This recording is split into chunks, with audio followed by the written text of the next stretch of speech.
Oke, di tangan saya sudah ada besi tatakan kompor gas yang kotor banget ya.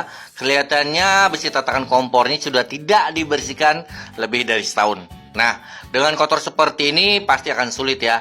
Tapi tenang, saya punya cara untuk membuat tatakan besi ini kembali menjadi bersih. Nah, apakah yang harus kita lakukan? Yuk, langsung mari saya perlihatkan ya.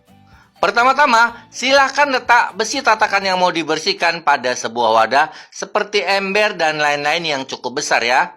Lanjut, silahkan siramkan air panas yang cukup banyak untuk membuat tatakan besi tadi terendam. Nah, air panasnya harus yang benar-benar baru mendidih. Ini akan lebih bagus, sobat. Berikutnya kalian siapkan deterjen cair berbahan jeruk ya, jeruk lemon atau jeruk nipis juga boleh. Kemudian silahkan tuangkan secukupnya. Nah, fungsi memberikan deterjen cair ini agar nanti kotoran itu akan gampang terkelupas ya, apalagi tadi sudah ditambah dengan air panas. Nah, apa sudah cukup? Belum ya. Bahan berikutnya kita mempersiapkan baking soda, sobat. Nah, baking soda ini tujuannya agar kotoran ini gampang terangkat. Jadi membersihkannya nanti nggak terlalu sulit ya. Nah, taburkan saja baking soda secukupnya. Nah, setelah itu silahkan kita aduk-aduk ya campuran bahan-bahan tadi sampai akhirnya timbul buih seperti ini. Nah, setelah timbul buih seperti ini kita harus diamkan dulu ya. Karena yang pertama airnya itu kan masih panas. Dan yang kedua cairan tadi kan belum meresap. Jadi ya kita harus diamkan dulu. Nah, ini sekarang kurang lebih jam 11. Jadi nanti saya akan kerjakan lagi sekitar jam 4. Artinya kita tunggu selama 5 jam. Oke, ini sudah 5 jam, langsung kita bersihkan ya. Yang pertama saya akan menggunakan sikat kawat ya. Sikat kawat ini akan semakin mempermudah kita untuk menyingkirkan kotoran yang ada di bagian atas.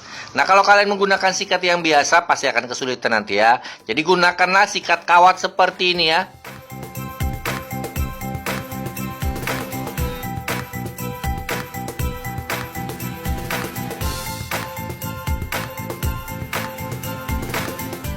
Nah, setelah kita menyikat secara menyeluruh menggunakan sikat kawat, sekarang kita beralih pada obeng ya. Nah, obeng ini untuk menjangkau bagian sudut-sudut yang memang sulit dijangkau oleh sikat kawat. Jadi, silakan gunakan obeng untuk membersihkan kotoran yang ada di sudut-sudut ya.